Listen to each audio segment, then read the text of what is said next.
Yes, ladies and gentlemen, it's Monday. That means it's time for the Wrestling Inc. Monday Night Raw after show. And have we got a show for you?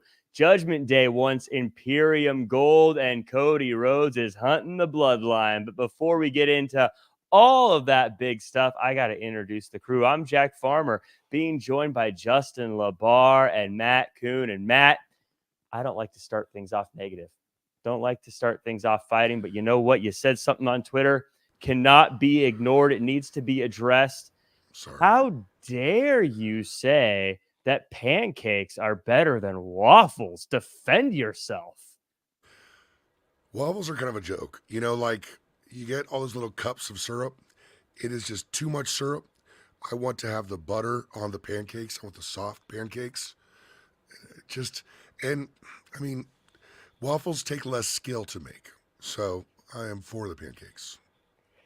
I always say pancakes, they're simply a delivery service. I mean, it's what you put on the pancake. The pancake itself is irrelevant, but waffles, they come, like you said, you could put, has little holders for all of your different toppings built in there. It's nice and sugary. I mean, if you eat them one-on-one without anything on them, the waffle wins hands down. Justin, am I crazy here? I'm not a breakfast guy, so I'm gonna. Boo! I am a wake up. Awful. I'm a wake up. I will have coffee until it's about noon, and then from that point on, I'll get into some lunch after that. We got Baby I saying Waffle Army unite, and Steven Camp says pancakes good with peanut butter. Can't argue that as well. No Way says it's always bacon, and then Steven saying French toast is better than the two. No one mentioned French toast. That's not fair. That's the crown jewel of breakfast is French toast. Ethan's with Justin. Boo! Boo! What a fun show. We got a lot of stuff to get into. Justin, I want to touch base with you real quick. How have you been? How was your weekend? My weekend was good. Watched some Elimination Chamber, which was enjoyable. No, I did not get up at 5 a.m. Eastern time to watch it, and it was a fine show, but I'm glad I did not. It was not needed. I watched it, took some notes, digested, had a good busted open on Sunday on Sirius XM, and kicking the week off here on Monday with you fellas. Man, I got to brag for a little bit. I got to do commentary for Prestige this weekend, and we had so many incredible matches. I feel so honored I got to be on the call for some of them. If you guys want to check that out on independentwrestling.tv, it's up there now. But let me tell you, we had Mustafa Ali take on Mike Bailey in what was a just incredible showcase. And I mean, Kushida was there, Jordan Grace was there. I mean, lots of big names were there. Very, very fun. I recommend everyone check it out. Everyone in the chat. I like your new digs, by the way, Jack. My new digs. No, this is something. It looks different than it has been. I think it's because it's actually, I think my camera's just turned a little bit. Oh, now, but yeah, I have I got my Seahawks jersey and my Seahawks football back here. Yeah, I see memorabilia behind. I don't normally see all that. This. I feel like you're in a whole new spot. I got a little personality now. Sometimes it's turned and it's just a white wall. That's what I think most people see, but it's just because of the lighting in here, the way the angle works. It's a big deal. But I got a Lance Storm picture, the GOAT right there, signed from him. A little Lego car, little Bob Ross doll. Lance Storm would be the wrestler you have signed and framed in your wrestling podcast studio. Yes. If I could be serious for a minute. He's the greatest. He's the GOAT. He's the best there's ever been. That's so funny. And he is really, I mean, I'm not like, he's a great trainer, I'm not knocking it. It's just, there's something about his character and that being positive Jack Farmer's guy to have framed. No, I've stood by him for over 20 years now. I guess now it's getting like 25 or 26 years. But I was a fan of him in ECW. And then everyone always says, how come Lance Storm is your favorite wrestler? And then it just like made me dig my heels in. And now I'm like, no, he's my guy. And it's fun. It's fun being a fan of his.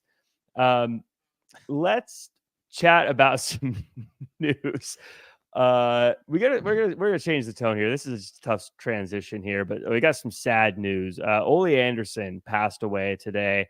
at the age of 81. And it was a bit before my time, Matt, but obviously a legend, obviously an innovator. I mean, the Four Horsemen, I think, has influenced just about every stable and grouping of wrestlers ever since they were formed. Any thoughts on Ole Anderson? Sure. I watched Ole Anderson wrestle. When I first started watching wrestling, excuse my voice, I've got a thing with my voice today, but when I first started watching wrestling, one of the first real angles I ever saw was Arn Anderson arriving in Georgia Championship Wrestling. Gordon Soley was tag team partners with Thunderbolt Patterson, but he was also the babyface announcer. But as Arn came in and was a little bit rough and tumble, Ole just started turning slowly but surely. They split up the tag team belts that they had, Thunderbolt and Ole, and ended up with a great feud. Ole Anderson, I also remember one of the great moments in wrestling history. Sting retiring this weekend, of course, is the Horsemen kicking Sting out of the Horsemen at Clash of Champions. Ole Anderson could look into the camera and let you believe every single word. You know, of course, we know the stories about him, but when it comes to talking on camera and you believing what a man is saying and you being afraid of the implications, Ole Anderson was the guy. If you've never seen Sting getting kicked out of the Horsemen, that is Ric Flair at his best, Sting at his best, and Ole at his best.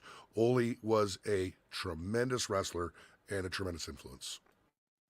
Yeah, Justin, like I said, I think there's a lot of people who are younger who have no idea just how big of an influence he is. And I feel like I'm getting to that age now where I remember growing up, I'd say, like, oh, this is the wrestler I like.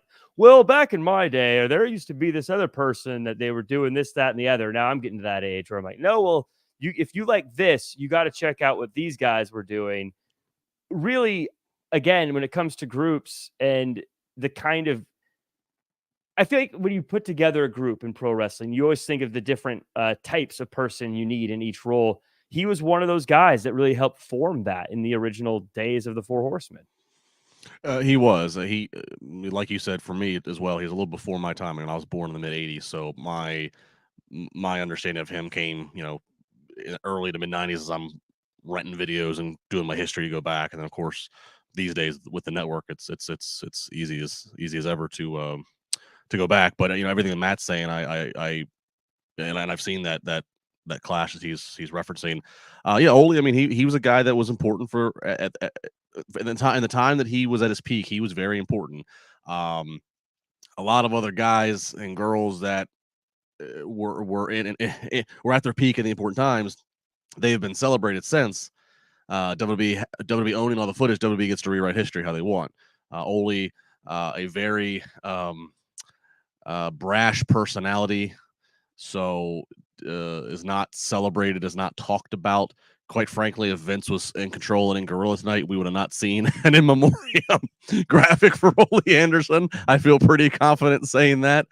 But and he's pretty much been off the map the last 20 years. He put out a book like 20 years ago, him and Ric Flair. But, I don't know if they've ever reconciled, but I don't think they were on good terms for many a year. So Ole kind of does, again, not celebrated and remembered in these last 20-30 years, but it's definitely had a contribution to the business, and like you said, to the Four Horsemen, which has been an influence to everything in the last 35 years since. So sad news, of course. Thoughts with his family, and rest in peace. And just a little context for those of you who haven't seen Ole, but the Horsemen, the original Four Horsemen are Ole, Arn, Tully, and Rick. And Rick would outclass you, and Tully would embarrass you, and Arn would just maul you over. But Ole would mess you up. He was the scary one. And that tag team of Arn and Ole is one of I prefer it to Arn and Tully. It is an amazing tag team. Everything you need to know about tag team wrestling, you watch that. And the Horsemen, of course, together, that was the first real faction, but it came together organically. It wasn't this put together thing. And I saw a comment in the chat, the attacks on Dusty. Dusty saying, make it good when they attacked him, and the attack on Dusty in the cage. Ole was part of that. Some of the biggest moments in wrestling history, and even in the 70s, many moments like that too. So definitely a huge figure in wrestling. Well, Baby Ice has a question for you, Matt. Wants to know, The better team, Matt, Ole and Arn or Ole and Gene? Now, I wasn't around for Ole and Gene, but I did meet Gene's kid. But Ole and Arn, they're the best tag team I've ever seen, so I got to go with them. Yeah, I'd say yeah, that's a good pick for best teams there. We also got a super chat for you, Justin. A couple of them, I should say. Shalbowski saying, I know I'm wrong day, but I have no choice. But I gave Justin my confession at beginning of the chat because I'm unavailable Sunday. I feel free now. So I'll have to go back in the chat and find that, Shalbowski. What the referencing is on our Sunday Busted Open episode. Myself and my co-host Jonathan Hood, we because it's Sunday naturally, so we have our wrestling confessions, and that's how we end the show in the 11 o'clock hour. It's how we end it. It's you confess, you reveal something about your wrestling fandom or opinion or pet peeve or something, but it's something that you've never told anybody. You got to try to find something, nothing that you've spouted on Twitter or spouted on podcasts. And so we've cleansed ourselves on some weeks with some with some admitting to some things. So it's been fun.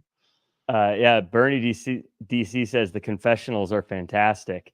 So definitely recommend everyone check that out. We also have Billy Garrison saying, love you guys, been listening since WrestleMania 34. Justin, you have inspired me to get into wrestling media, as you being a sports guy who can share.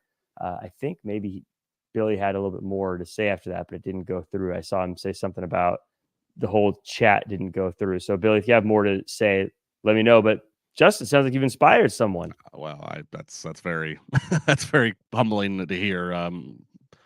Thank you, Billy, and good luck. Good luck with whatever you try to do. And if I can offer any advice or anything, feel free. Yeah, lots of good. By the way, my confession is that I think Lance Storm is the greatest wrestler.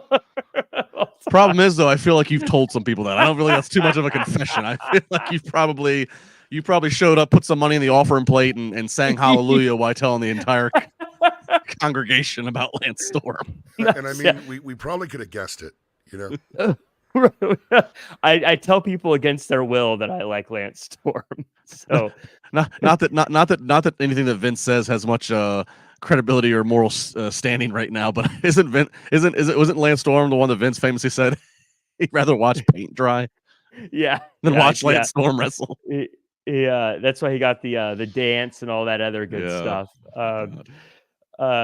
We got let's chat about Elimination Chamber. We didn't do an after show here on Wrestling Inc. for it because I think, like many people, the timing was just too much for me. Justin, what were your thoughts on Elimination Chamber? Just quick results here. Drew McIntyre wins the Chamber. Becky Lynch wins the Chamber. Rhea Ripley beats Nia Jax. Finn Balor, Damian Priest retain, and the Kabuki Warriors also retained. Obviously, we'll get into some of those things throughout the course of the conversation, but just kind of overall takeaways of Elimination Chamber. Overall, I mean, it was a great spectacle, great for Australia. And again, WWE is just knocking these out of the park, and they got a big year coming up here with the international PLEs. They're in France for Backlash. They're in Berlin later. So the spectacle was great. It was fun. Like I said, I didn't get up at 5 a.m. to watch it. I watched it later in the day, and I'm happy I saw it then. It wasn't something that I needed to watch live because, oh my God, I have to engage on social media with everybody. I got to be part of this. It was a very predictable show, and that's not me knocking the show. It's not me trying to act smart, but every result was the exact result I thought it would be. But that's okay. It was predictable, but it was logical.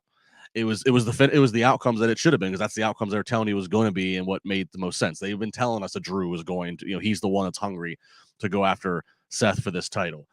Becky was calling her shots prior. I mean, Rhea, it was one of Nia Jax's best match, but the run that Rhea's on, you don't have her drop the title in her home country in the main event. Right. So it was a good show. It was fun to watch, predictable but logical.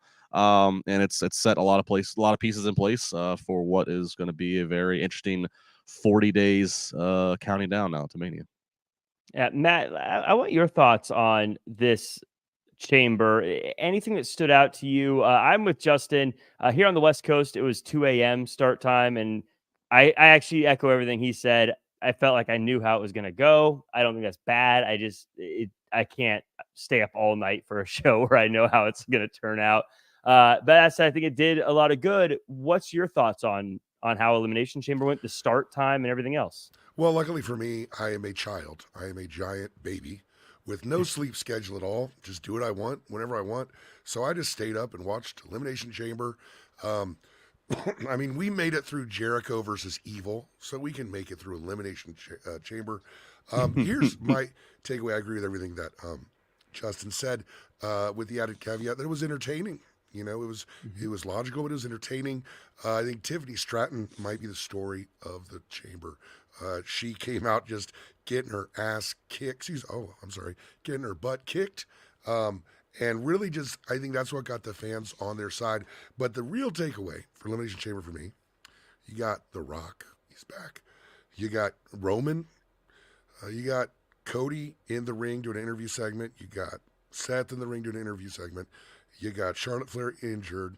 You got CM Punk injured. And they still put on this show that's seen deep in talent. Amazing where WWE's at right now. You're missing legitimately the 5 biggest male stars in the company from the wrestling card itself, and Charlotte Flair. And no one was complaining. It was just a very good demonstration of where WWE is as far as what Justin was saying, as far as the global outreach, but also depth-wise, they have created stars in this regime.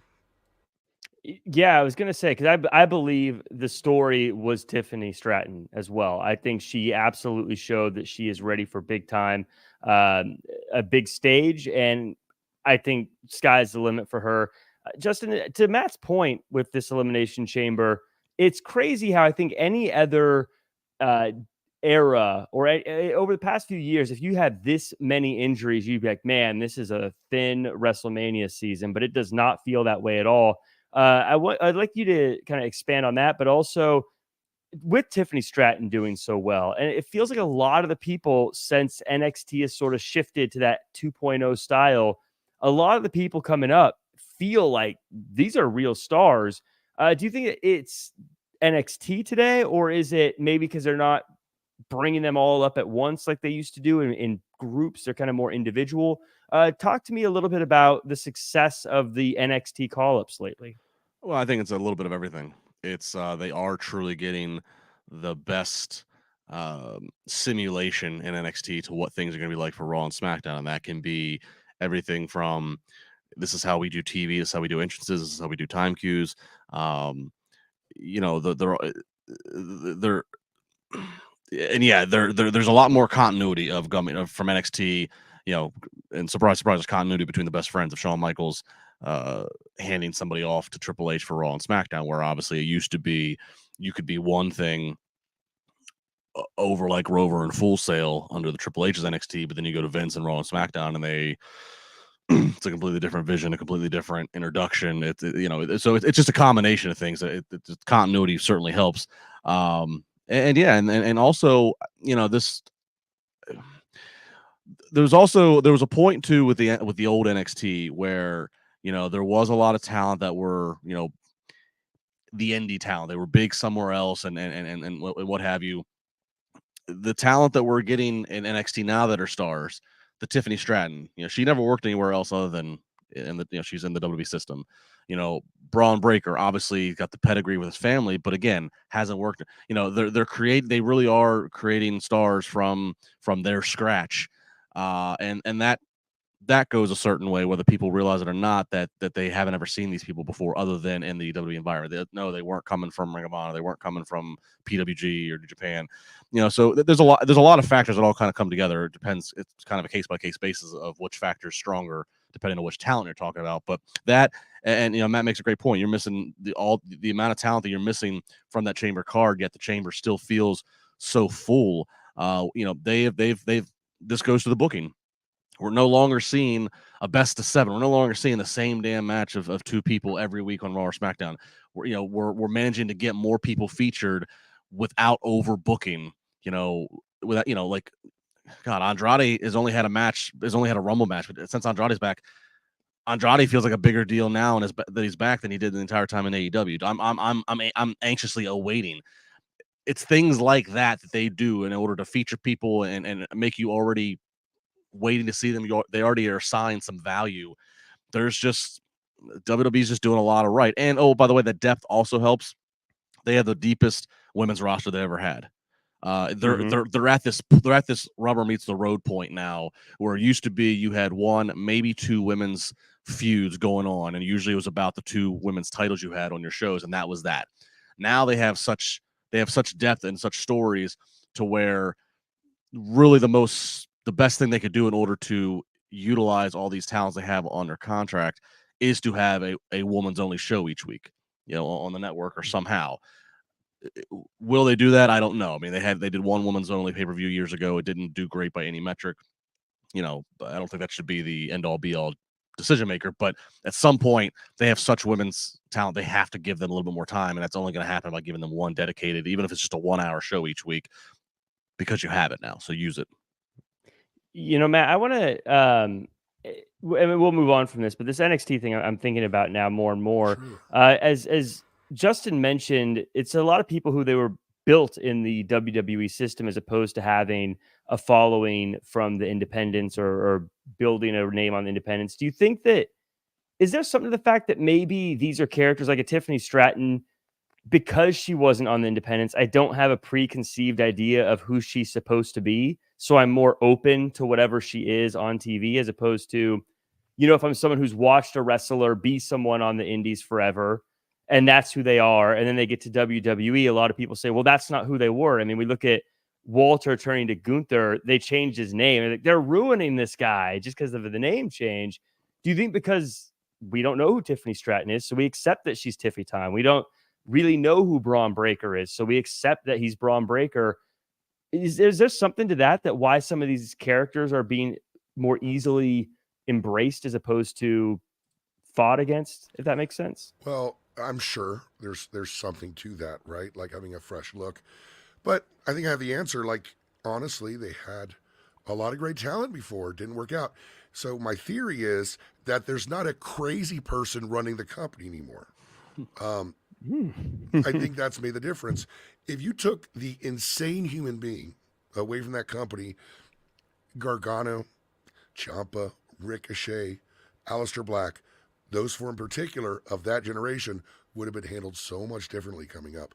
Maybe if a crazy person wasn't in charge when American Alpha got up there or Bayley got up there, they would do the same things that got them over in the main program that they did in NXT. But instead, what you did is you just dropped them in there. The Revival's here.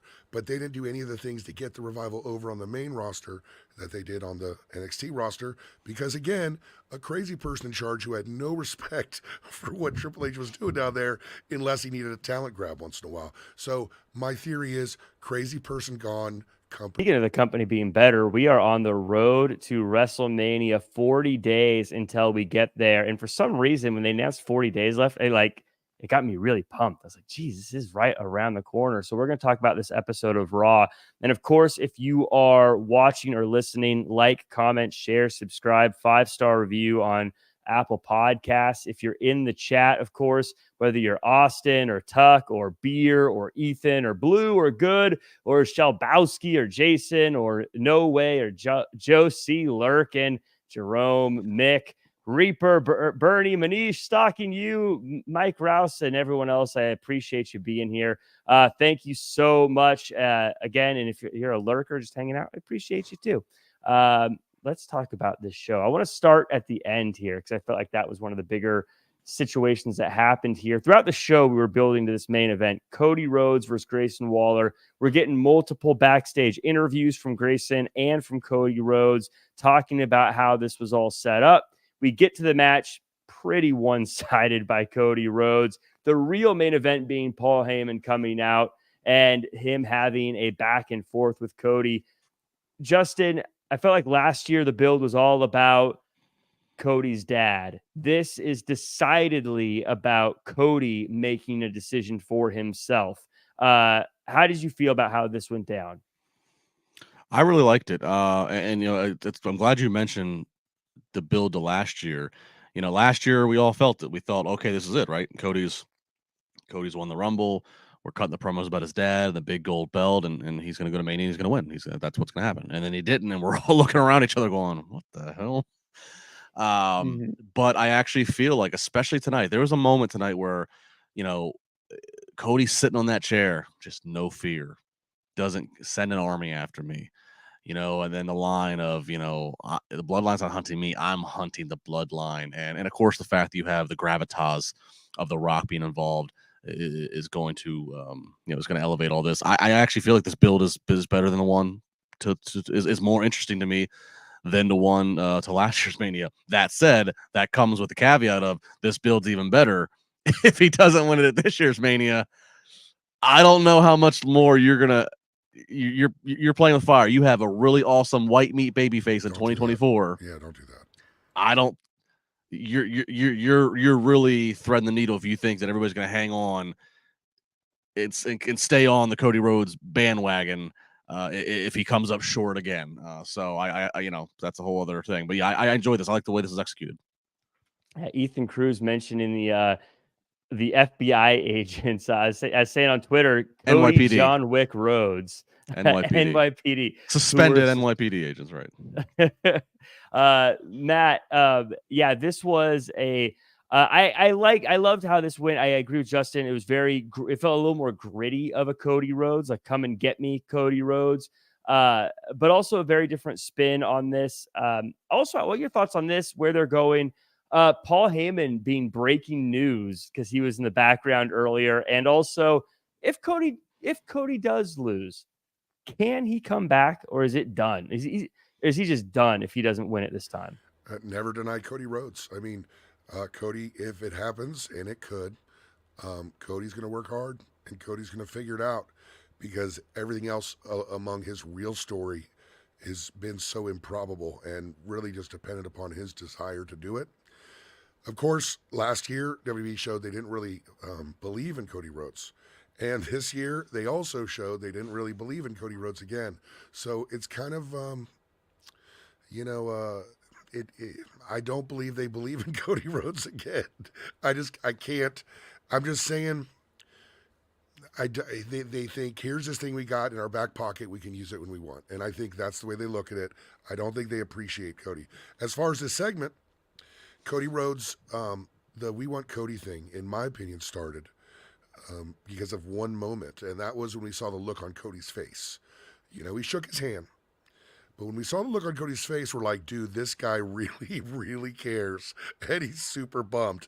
And tonight, we saw a little glimpse of that same guy, that same real guy in the ring, saying, I'm going to hunt the bloodline. Tired of all this. Nothing came across contrived. Nothing came across artificial. Everything seems sincere. And with Cody, that's in the past sometimes been a problem, but he's hit his stride, and it made it more compelling for me to watch on Friday because of it. Yeah, Justin, of course, Cody has said he wants The Rock. He wants a match with The Rock. Do you think that happens before the match with Roman Reigns? Is it going to be a night one thing? Is it going to happen on the biggest episode of SmackDown they've ever had? Does this happen in any meaningful way before Roman Reigns? I think it happens before Roman Reigns, but yeah, I think it happens on night one of Mania. I don't, look, if SmackDown in the next 40 days was moving to USA, or if Raw was moving to Netflix and they needed a banger stadium-filled mega episode of a Raw or SmackDown, you do it then, but that's not the case. So the only place for the Rock to have a match between now and the next 40 days is WrestleMania night one.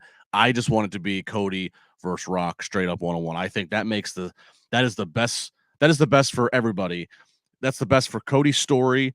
The fact that he'd be the first man to headline both nights of Mania, the fact that he in a weekend would have took on The Rock in a one-on-one match and then would have took on Roman Reigns, who's got the 1,400, whatever the day, whatever we're up at the days. Like to me, that's the best.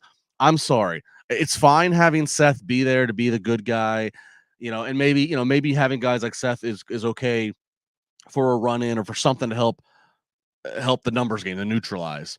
But I don't want a Rock Roman tag match against Cody and Seth at Mania night one. First off, it doesn't. It takes away. This should be Cody. Sure, this is about Cody. The Seth's only even put in this because Punk got hurt. That's the only. It shouldn't even be that. And also, by the way, if you do that, you further dilute and push down the importance of Seth's world title he's holding. You further push down and dilute the importance of Drew challenging Seth. Like Seth and Seth's knee, whatever the situation that is, don't make him work 2 matches. I don't care if it's a tag match. Don't make him work 2 matches. Why? We just gushed over the depth you have. You don't need Seth, Cody, and Roman all working double duty on a 2-night Mania. Not needed. Yeah, Cody's the only one that needs to do the double duty because he's the superhero right now. So I think it should be Rock versus Cody. I hope it is night 1 of Mania. But the fact that they keep having Seth remain in the frame concerns me. The in the chat, there's some chatter, Matt, about and Killer Demons actually saying Cody should get hurt on night 1, then night 2 Seth tries to stop him from fighting Roman, but Cody's hell-bent on finishing the story. Seth is upset and costs Cody. Then on Raw, Seth calls Cody stupid. Would you feel like that's a safe way for Cody to lose the match with Roman and then pivot to something else, or do you think that wouldn't work? What's your thoughts on that scenario? Well, we've all seen everything, right? Like, as soon as we all saw Solo climb on the apron at WrestleMania last year, we were like, okay. So I think it's pretty apparent, at least to me, that it was supposed to be Roman Cody at Elimination Chamber. I'm gonna face him, but not at Mania. Boom, Chamber. Maybe not. But Roman, Rock was set for Mania, and Rock's going to wrestle at Mania. Like, what do you think? Rock's not wrestling at Mania? I think, as I've said, that somehow this all turns out to be Rock walking out with the title. With Rock getting out with the title, wrestling 4 times a year. I just think that's the mentality they think they might have right now. That's the kind of leverage The Rock has right now, and that's how little I think they value Cody compared to the way the fans do. Justin, do you buy that? Do you think Rock is the one walking out of WrestleMania with the title one way or the other? I'm not betting my money on that, but I'm certainly not going to say that Matt's prediction is. Look, as long as you have The Rock to work with, and The Rock's also a board member now, you can never rule that out. Mm-hmm. And again, they have 2 world titles, so it would be more of the same. Rock has a world title. He works selectively. So they still have that 1 title. He works selectively. You still have another world champion that can make the towns and be on the house shows. So, I don't think that's what's going to happen. But if it did, it's not like it wouldn't be the most out of left field thing. So by the way, I think that was the plan. Was Rock to beat Roman and Cody to get that secondary title to defend, to work the towns as the champion. Yeah, and that's the interesting thing, is that, like, right there with what Matt's saying, is that here's what we think we understand, that we know what WWE was planning the morning of Royal Rumble. That morning when they all woke up to go to the arena, before CM Punk gets hurt, before anything, we think that we know that, again, Cody's going to win Rumble, but he's going to face Roman at a different time. We know that then Punk is probably going to go into the chamber to go win the chamber to go fight Seth, and that's that. And then, yeah, it was going to be Rock and Roman. They executed that particular segment on SmackDown of having Cody step aside for a reason. So they were going to do Rock versus Roman. And so, yeah, what did WWE think they were going to do? What was Cody going to do at Mania? If Punk wasn't hurt, going to do at Mania too, right? If Punk wasn't hurt, Punk and Seth was where they're like, okay, we have money here with Punk and Seth. They were going to do an injury angle with Cody. So they were going to not even have Cody Rhodes at WrestleMania. So, that's what I mean. Like, after you watch tonight, it's like, God, Cody has got the people. They have people in Australia singing a song a cappella. Cody should finish a story and win this damn title at Mania. But when you think about what I just said, and Matt making the arguments he is, there was a point in time less than a month ago, or actually just about a month ago, where they woke up and went into their big show and went, okay, we're not even gonna have Cody on Mania. Like, what? That baffles me. That's the value they see in The Rock, though. That's the value they see when he met with them January 3rd. You know, by the day of the Rumble, they definitely knew because you know I knew. I heard that day. You know, I heard that day. Cody, you know, it's possible Cody's not going to do the Mania, and I'm like, oh my god, how? And then he won the Rumble. I was like, Which, whatever. yeah, at that point, Stop working me, dude. He won the Rumble. He's going yeah, to Mania. at that point, have Cody get injured in the Rumble or whatever. Have Punk win the Rumble. Well, why? Yeah, regardless, if Cody's healthy, I can't imagine not having him do something at WrestleMania in a match in a big way. I think Cody is one of the very best I've ever seen about keeping people invested in him.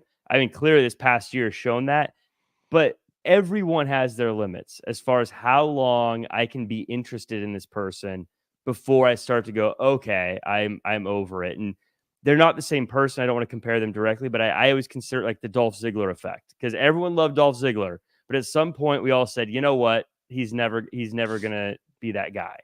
I think there's a lot of people who were like that with Finn Balor, where they're like, oh man, he's so awesome coming from NXT.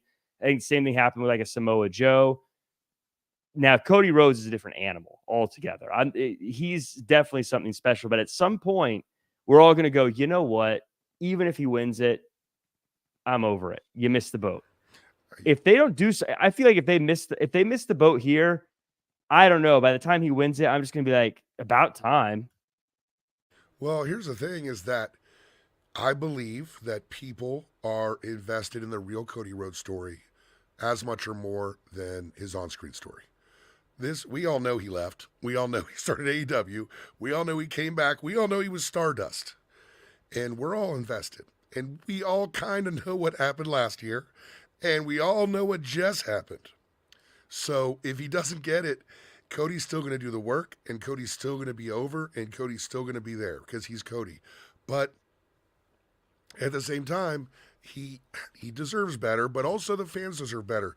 A lot of people think we're past the point of the babyface good guy running the towns, doing the loop as the champion.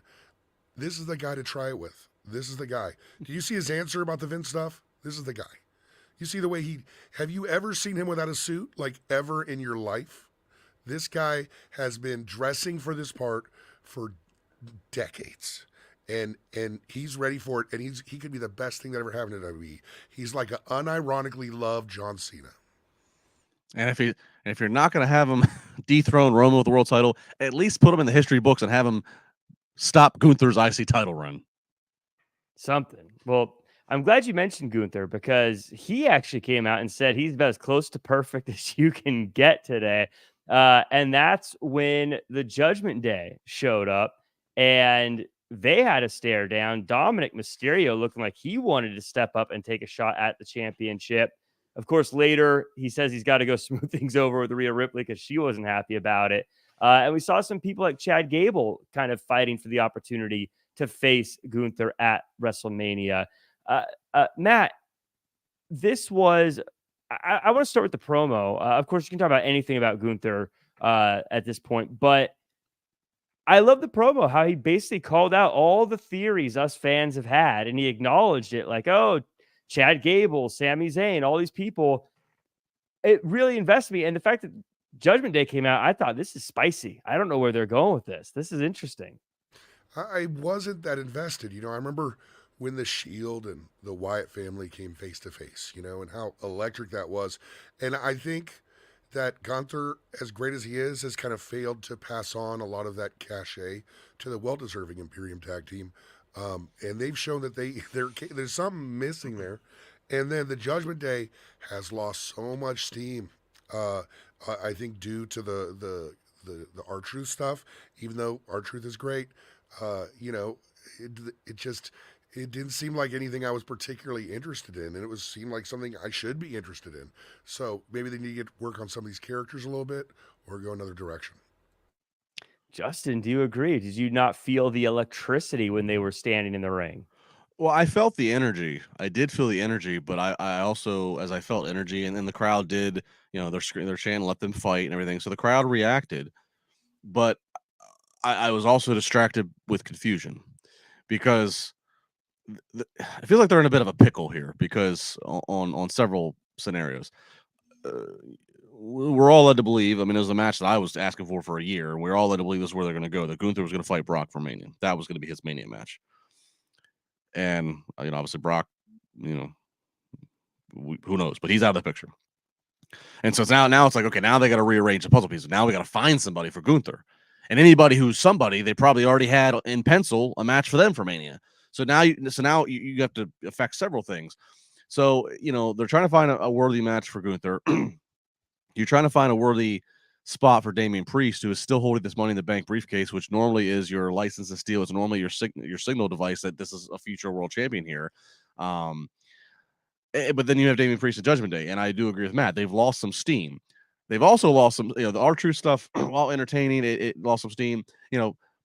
Judgment Day probably should have broke up 4 months ago, or there should have been some implosion. There should have been some, and they did tease some of it, but I think they've been together now a little too long. Also, Judgment Day is a little bit of a question mark because you have Priest, who the people did cheer in that exchange. He does look like a badass. You have Priest, but then you have Finn, who can go either way. Everybody hates JD. Everybody hates Dom. But then you have Ria Ripley is becoming a megastar. She is the slow burn to babyface. That's just the way it is. And if you notice, they've, other than that quick interaction with all the group in the backstage, in the last few weeks, they've purposely kept her out of every shot with all the guys at Judgment Day. They've kept her out of it because they know that she's being pushed more of a face. And so I think Judgment Day is kind of in this weird purgatory of what are they? Who are they? I mean, are we going to try to turn them all face? Like I said, crowd doesn't want to cheer some of them. So I don't know what to make of this. I don't, while I love Damian Priest, I don't know if Damian Priest versus Gunther is the match to do at Mania. He definitely should not use his briefcase to get it out. I mean, I don't know. I'm really confused of where this is. I'm not gonna be the judge and executioner now. I'm gonna wait and see another week and see how this plays out. Because as you mentioned, Jack, they're teasing other people all wanting to put their name in the hat to face Gunther. So I'm gonna wait and see how this plays out. But I felt the energy, but I was also very confused by it. Yeah, Matt, I feel like this for the past few months, maybe a year or so with Gunther, everyone we keep kind of dream building as who the person who is that's going to take the title from him is typically someone who's really talented, whether it be a Chad Gable, whether it be a Drew McIntyre, whether it be the big Haas fight, and that's how he loses it, or just a really technical, talented wrestler. Today, though, we saw maybe a Dom Mysterio, and Dom Mysterio doesn't have a lot of wins, but he could be that sneaky guy that we just hate that he ends the reign this way. If you're the booker, if you're the guy with the pen and you're deciding this, do you have Gunther lose this historic reign in just a hard-fought battle, or do you have a cheapskate Judgment Day cash in or Dom Mysterio cheat and get the win in a sneaky, sleazy kind of way? What do you think is the best way to bring an end to this? Because you're asking, it probably means it's not time. If you wanted to end it now, I would have Braun Breaker end it because that would be the person who would benefit the most. The way to get the cachet across. Looks to me, could be wrong, looks to me like we're headed towards some kind of multi-man situation with Gunther at Mania. Sammy's somehow going to find his way to gold, right? Damian Priest, it would seem weird to have a one-on-one match with him having the briefcase, but being part of a multi-man match, that might make sense. Chad Gable, another one. So it's not like, to me, it's like, are they going to line up all these feuds? Probably not. Are they going to have, this really great multi-man match? Looks like it's, to me, that looks like that's where they're going. If they're going to, and I mean, I could see that happening. I mean, everything Matt said. If they're going to do a multi-man match, I'd make it a ladder match. Put the IC title up in a ladder match. For the metaphor of they're all trying to climb the ladder to try to get this, to try to make it a ladder match, make it a gimmick match, because that'll also give you a ton more creative freedom of however you book this to still protect certain people. And they're going to put R-Truth in there. Yes. Oh, absolutely. And everyone will love it. And everyone will say they want him to win. And Ricochet. And Ricochet will be incredibly exciting when he does it as well. So all right, well, then get Ivar in there, damn it. Put Ivar in there. Everybody but Tozawa. How dare you? Tozawa should be main eventing against The Rock. That's your headline. We got a really quick matchup here. No, it wasn't a quick matchup, but I want to touch on really quick. New Day versus Imperium. Justin, I felt like this was really just a great way to have a blow off to a big rivalry, hardcore match, without being excessive, but also feeling every bit like it was supposed to. Any notes from this one? No, I tweeted. I said, "Oh, yeah, what a match, what a brawl, God, Vinci's all cut up from the table on his back, and it was, I love the touch of the baby faces wearing jeans, of course having the hockey jerseys, it was just a good, and the commentary's doing a good job reminding us that this got reignited this past holiday season. In the last 2 months, these teams have been feuding, but it does go back 2 years that they've, so I thought that was good by." Again, to steal from Matt earlier, a crazy old man is not running things, so we have the memory and can acknowledge things that have happened in the last 2 years. Yeah, it was really good. It was really good. And again, that's been one of the most impressive things to me also with booking in general in WWE. I love the fact that with all the shine that Gunther's having this record-setting IC title run, that Vinci and Kaiser, particularly Kaiser, have been able to emerge, and they're not just the henchmen. They're not just the frontline guys you send to get beat. They've been elevated. They are their own attraction. Again, Kaiser, especially the way he speaks, the way he walks, his facial expression, he stood out more than Vinci has. But it's nice that they have been able to get over in their own respect, and the fact that they can hold their own in a tag team street fight with a veteran pair like the New Day. Yeah, well done. Yeah, Matt, Cleveland Rocks has a point here, and I want you to comment on it. New Day wore jeans in a street fight. Finally, somebody dressed to fit the match. I want your thoughts on this match, but also who's got the best hardcore match attire that you've seen? I know the real, like the jeans and taped fists, What was it Vince Russo who wore like a football helmet and like a catcher's gear? Norman Smiley used to do that a bit too.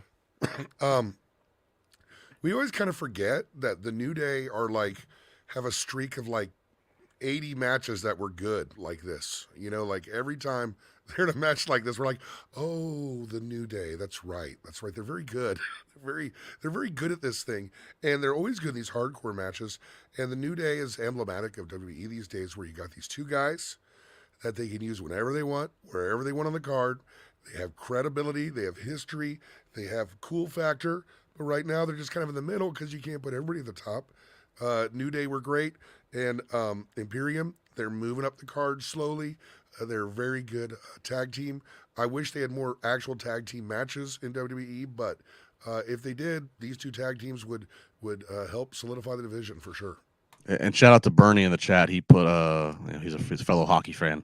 He put out nice little nugget of information there of the jersey Kofi wearing, honoring, because the NHL honoring the black players that have been in the NHL for Black History Month.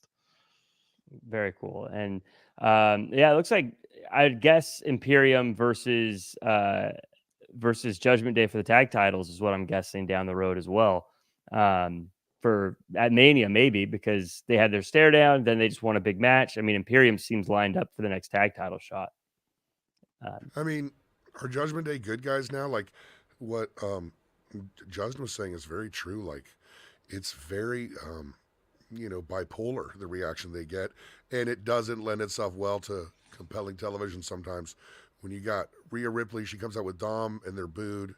She comes out by herself, she's cheered. We got to figure out what we're doing with this Judgment Day. I stand pat. Obviously, Ria, you don't screw with Ria. Ria she's becoming your baby. I stand by this. Have Dom cheat on Mommy.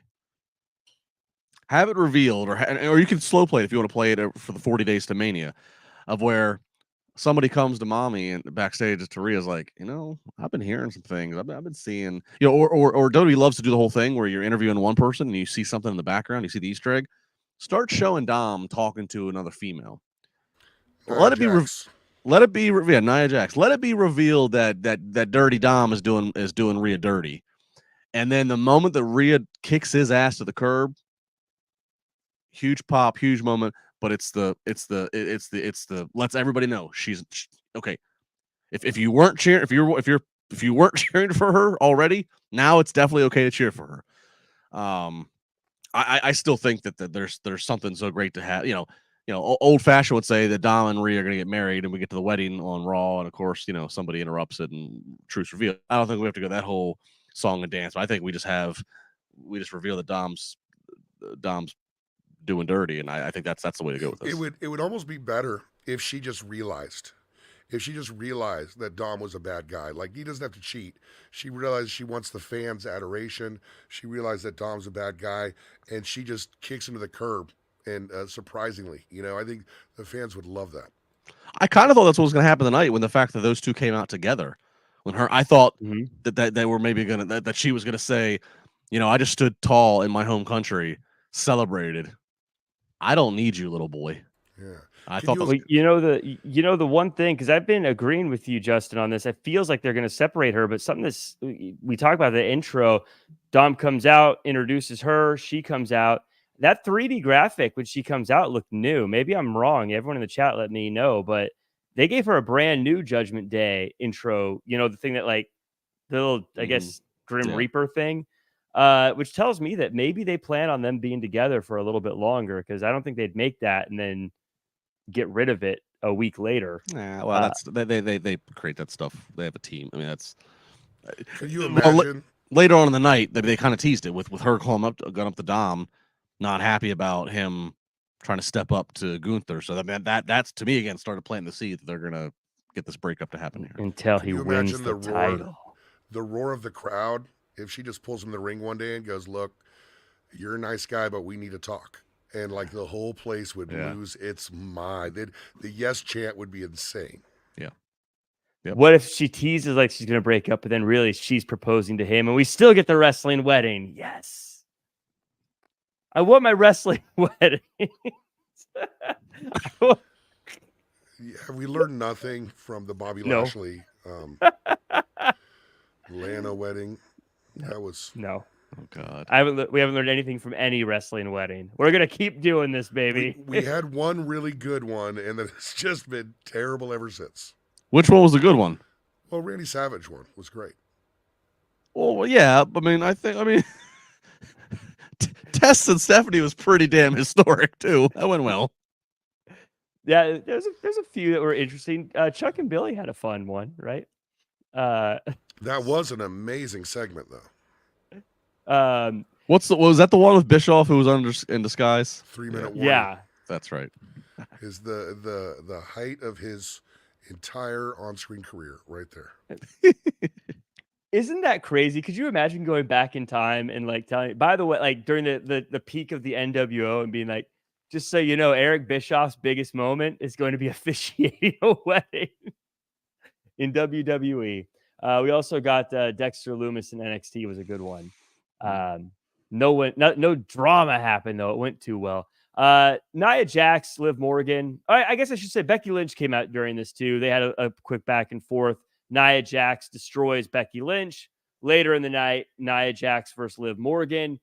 Becky Lynch gets involved, costs Liv the match, and then Liv is upset with Becky. So I do love, Justin, how this is still so intertwined. All this, like, even though it feels like we know where things are going, there's still a lot of people interrupting each other, getting involved with each other. Things still feel very tangled, even though it feels like we know where we're going.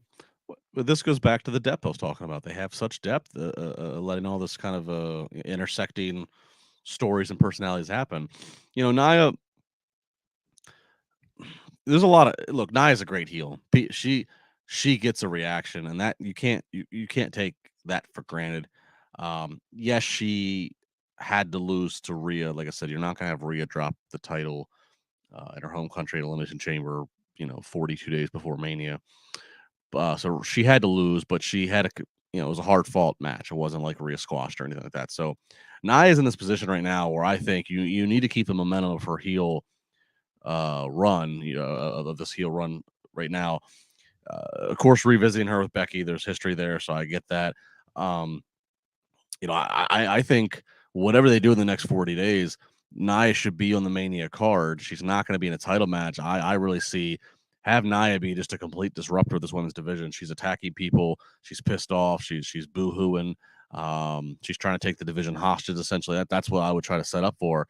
And I think if they're ready to, which I kind of think they are, because they gave it a moment in Rumble, I think you have Nia versus Jade Cargill at Mania, and that be Jade's first singles match, because there's no better opposition for Jade for the audience than Nia, because everybody will be Team Jade, whether they're familiar with her or whether they're just learning about her. They're going to know, I don't want Nia Jax to win. So I would, I'm watching Nia Jax closely because I think that she deserves to have a spot at Mania. But again, it's not going to be a title match. So, okay, so what match do you give her that's not throwaway? You give her the match against the stud investment that is Jade Cargill. It's the only real practical reason why Nia can roll over everybody all the time, is that her comeuppance is coming, but not in the form of anybody in the ring now, because she'll just roll over Becky. I agree 100%. I think it's Jade and Nia.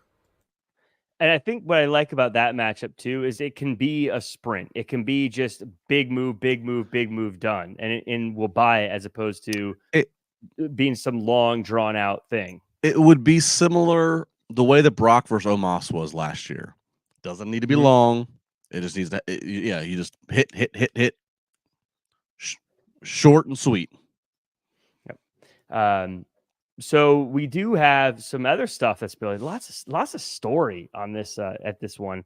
Drew McIntyre comes out and says it was our prayers that allowed him to win the Elimination Chamber. And then he drank enough for himself and CM Punk to celebrate. Brings out Rollins. Rollins says, quit mess with the bloodline. Or he tells Rollins to quit mess with the bloodline. Rollins says, look, this is our chance to end the bloodline before they start coming for the world title. Matt, I thought this was I love just about everything on this episode. I thought they knocked it out of the park. I felt like this was such a good way to keep so many irons in the fire. The CM Punk stuff with Drew, build the Seth Rollins versus Drew as well, Bloodline versus Seth Rollins along with Cody. They got to every single point, and none of it felt forced, and it all felt like it made sense with who these individuals were. Agree, and I think they are now, you can't even believe it because the way things have been done in the past, but it seems now they're looking past Mania. They're looking at doing maybe like a Bloodline versus the Avengers type situation, where they're drawing on all these people to face the Bloodline. It looks to me like they're planning ahead. They're looking ahead. They're looking past Mania, and they're going, we got other matches, and that is a new phenomenon there in WWE. So I'm glad to see it. Yeah, Justin, to Matt's point, I was thinking if this was a different time of year, I'd be like, we're getting ready for Survivor Series. This feels like a build to Survivor Series in a lot of ways. A great build. I'm kind of bummed out. I kind of wish we'd get a Survivor Series match out of this, but yeah, I love the stakes too about how the bloodline is being built as this force that can ruin all of wrestling, almost like an NWO in a way, where like they could take over everything if we don't stop it now. But then also now Seth Rollins being torn in different directions. I love this. I love this situation they have with these guys. Well, I agree with you guys to the point of I like that you could see life beyond Mania, that it's not okay, Mania's over, everybody goes home. I like that. Like I said, the next show is in France, so they're going to make it. They're trying to make it so none of these PLDs feel like a B show. Everything feels important. So yeah, I appreciate that, and I do appreciate the idea of trying to assemble a squad that needs to fight off and needs to save the company from the bloodline. That's all good in theory. But I still watched this entire segment. Once it was the Drew stuff by himself was hilarious, but once it was Drew and Seth face to face, I watched the entire thing, still on my moment of like, based upon what I said earlier. I don't want Seth to get dragged into this tag match with Cody and whatever. Like I want this to be as big of a match as possible for Drew. I think it's time for Seth to drop the title. Seth's body probably physically needs him to drop the title so he can have a little rest. So I want this to be as big of a moment as possible for Drew.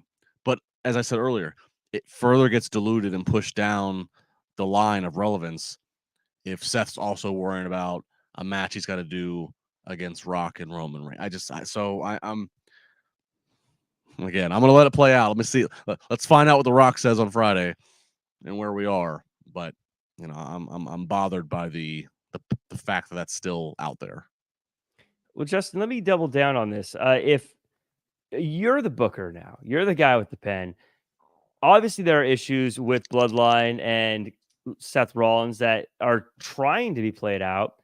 Do you have them hash it out in some way before WrestleMania so he can kind of check that box and move on to Drew? Or do you have him just sort of shelf it and then have him pursue the Bloodline after the loss to Drew or the beating Drew or after WrestleMania? Well, if they do something prior to Mania, that means that you're having The Rock do a match, right? Because The Rock has to be involved. So again, I don't see them on a SmackDown between now and then doing The Rock in a match. I don't. I can't see it. So the fact that Mania is 2 nights, it just defaults. It goes to Mania. It goes to the night one. And like I said earlier, it's just that's just a problem. It should just be Cody.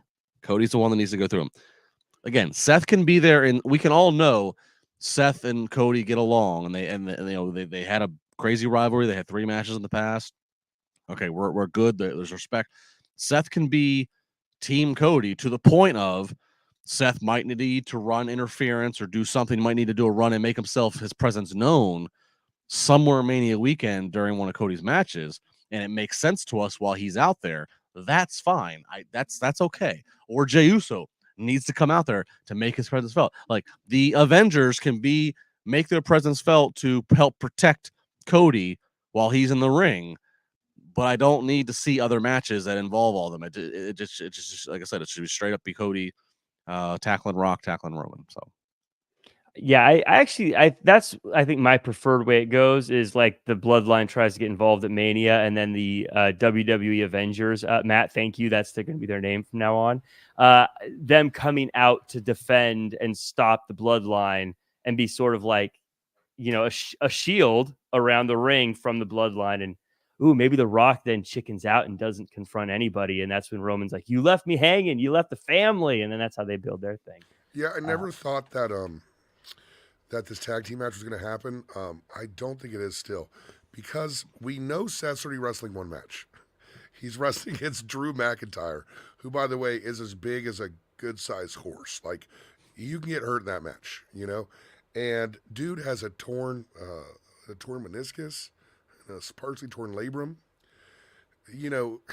Getting him out there 2 days in a row like that, and especially in light of Cody's recent challenge, and also in light of Seth kind of walking it back a little bit, saying, "If you need me, I'll be in your corner. I'll be there." He's not saying, "Let's tag, buddy." So I think we got Cody twice because, Rock might not wrestle twice and Roman might not wrestle twice, but we know Cody Rhodes will wrestle twice. So I think we get Cody twice, and I think it's very possible that Seth leads Cody's a Sting guy, so. Cody or Seth leads the dudes with attitudes out there, the WWE Avengers to go to back up against the Bloodline. We'll have to see how that plays out. We had a couple of matches here. Sami Zayn and Shinsuke Nakamura. Sami beats Shinsuke, gets back in the win column. Seems to be the story there. Also, we saw Chelsea Green make fun of Raquel Rodriguez, and then Raquel Rodriguez just kind of flattened Chelsea Green. Justin, I'm going to throw the pin to you again. Well, 2 things. 1, I want your predictions for where Sami Zayn's going, and 2, pretend I am a TKO executive, and I have decided that I want you to give me a compelling reason Shinsuke Nakamura has a singles match on WrestleMania. What do you do? Well, I mean, Sami, I think again, if we're throwing a ladder match together or a multi-man match for the IC title, it seems that he would be tossed into that. Look, Shinsuke. I guess the argument with Shinsuke is would be if as the companies continue to grow, and I mean this on several levels. as they're expanding performance centers around the around the world. If they are serious about making themselves a little bit more of a major player to sign different Japanese free agents, I mean, you need to also then take care of the Japanese stars you currently have.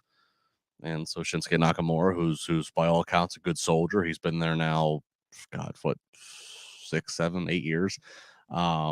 He's been a face, he's been a heel. He's done. I mean, so if you're asking me from a board level, it's that. It's look, if we're looking for global domination as we are doing here, and I'm sure that it's not on the calendars here for 2024, but if they want to do a 2025 PLE in the Tokyo Dome, it would behoove them to position Shinsuke Nakamura as a credible attraction, heel or face. I think he's a better.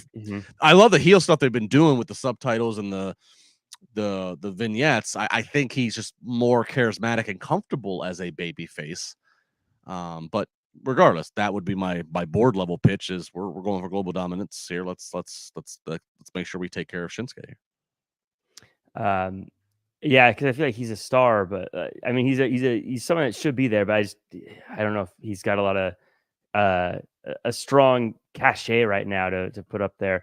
Matt, your thoughts on Sami Zayn, Shinsuke Nakamura? Anything to add to Chelsea Green, Raquel Rodriguez, other than getting San Jose to pop and then saying, "Shh, I'm speaking," is one of my favorite things I've seen someone do on a microphone in a very long time. Chelsea's doing great. She has found her zone, and she is being she's just awesome.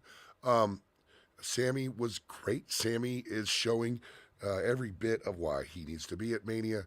Of course, I hope Shinsuke enjoys the Battle Royal on SmackDown the night before Mania, because I don't see a spot for him on the card. Unfortunately, he's done a great job, but man, you got to fit like AJ and LA Knight on there. You got to fit Randy and Logan Paul on there. You got to fit a lot of stuff on there, man. I think Shinsuke might be like getting thrown over the top rope, maybe final 3 or 4. Are we still doing the Andre Battle Royal? I think they do it on SmackDown, right? Yeah. Don't they do it on SmackDown?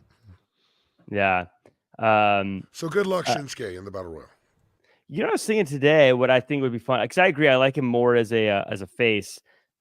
I was thinking, he's always been the king of strong style. It'd be cool to see someone like Santos Escobar say Lucha Libre is greater than strong style, because he's all about the history and culture of Lucha Libre, and we get a little styles battle where it's which one's better. Is it the lucha or is it the strong style? And that's kind of the premise of the show, or the premise of the feud. For a wrestling nerd like me, I'd appreciate that. We got a super chat here from Shelbowski with a question. Is there any truth to the rumors CM Punk isn't as injured as it was made out to be and could still wrestle at WrestleMania? I haven't even heard those rumors from a credible source. Justin, you're shaking your head no. No, CM Punk is not wrestling at Mania. CM Punk might do commentary for a period of time during Mania, or he might come out and, cut a fun-loving promo in Mania, or do something with a legend, or do something with a sponsor. I wouldn't rule it out that this is the first time they've had Punk in a decade with the company, so they like to have him be part of Mania in some capacity. But I will tell you right now, CM Punk is not wrestling a match at WrestleMania. Yeah, go ahead. No, Matt, you take it away. Like, no, he's hurt. But also, like, what would that be? What plot line would that fall under? Like CM Punk comes back, slaps The Rock. Like, I don't even know what's going on. So no, unfortunately, Punk is hurt, and triceps, and he'll be back at some point. But there's a better chance of me wrestling at WrestleMania than CM Punk. Yeah, he'll definitely be there in some capacity, and he'll be on TV in some capacity, but not wrestling. Yeah, between Snickers and Slim Jim, maybe he shows up and eats a Snickers or Slim Jim, but he's not wrestling a match. Yeah, or a Snickers and a Slim Jim. Why not have a Mountain Dew midnight? The Milky Way taste mixed with the beef stick? No. I think the combination of that may exceed the straight edge threshold. So ooh, yeah. He can do that. Yeah, he would need a shot to down that. That ain't his thing. Even Larry would not eat that. Take that's the hardcore matches. You do both of those at the same time. Slim Jims are a great. They're a great snack if you're on the road. Don't sleep on the Slim Jims. If you're on a road trip, you can load up the Slim Jims in the console. That's a good little. I mean, I'm not saying it's the healthiest, but it's good.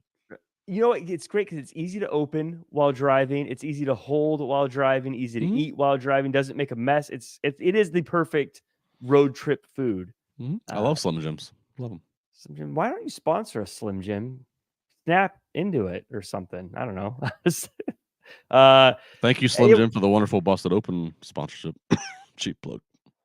Oh, now I see why you're talking so good about them. They are good. I liked them even before that. Okay. No, I don't hate the player, hate the game. I got it. It's fine.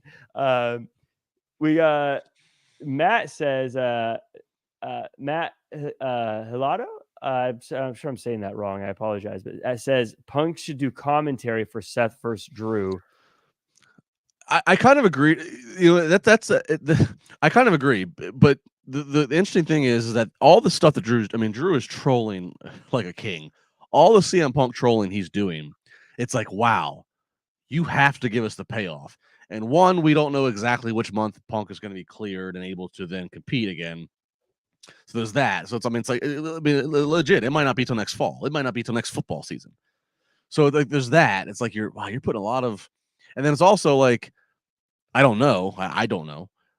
We had heard that Drew's contract was up, and so after Mania at some point, and so this gives him a lot of, if that's true, this gives him a lot of leverage of you need to resign me because you have a money matched between me and Punk that you need to have me resigned for. So I don't know what it all is, but Matt, I kind of agree. As I said earlier, if you have Punk involved in some capacity in Mania, even if it's just for commentary for a match, this would be the match.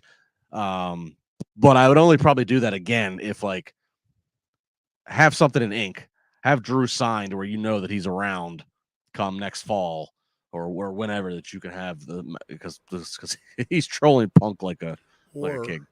Or he could join AEW, team up with the Bucks, and they could just all cut promos on Punk from AEW because that seems to be working really well for them right now. Matt, please zoom your camera out and please reveal you have the Bucks pictures framed and autographed like right Jack behind, has Lance Storm.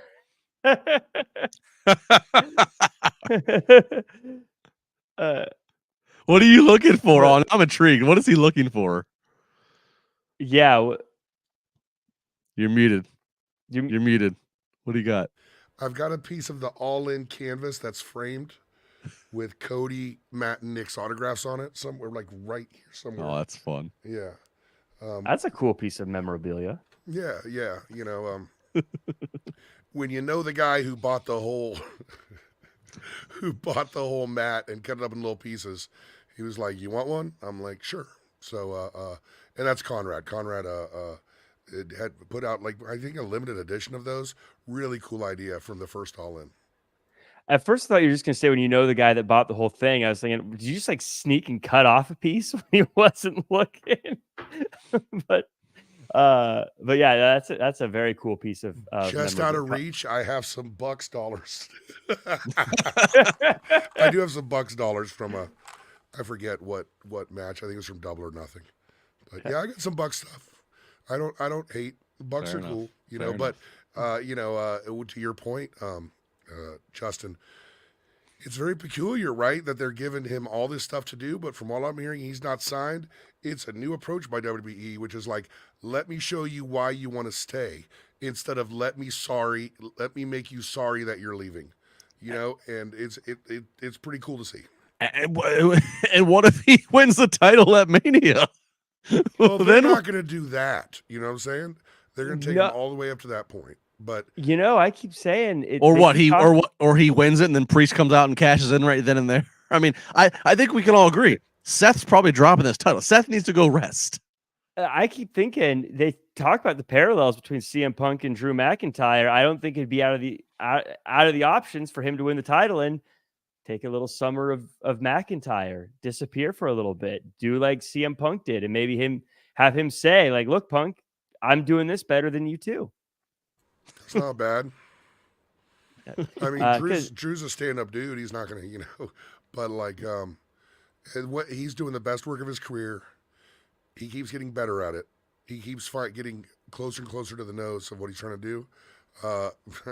Drew did himself a lot of favors the last few months. Yeah, absolutely. That pretty much wraps it up for us. I mean, the only other things to cover, if you guys want to chat about them, I'll let you guys go through and give me your overall thoughts of the show, where the world can find you online, and if you'd like to touch on R-Truth and Regeneration X and Zoe Stark, Shayna Baszler, Candice LeRae, Indy Hartwell. If you have any thoughts on those, Justin, we'll start with you. Any overall thoughts, and where can we find you? Yeah, I mean, R-Truth's always entertaining. I don't know. I feel bad for Gargano and Ciampa that it takes getting consistent TV time for them being mistaken for somebody else. There's a deeper joke there. But overall, it was a pretty good show. Again, again, a lot of depth, a lot of things going on, a lot of pieces kind of being moved around.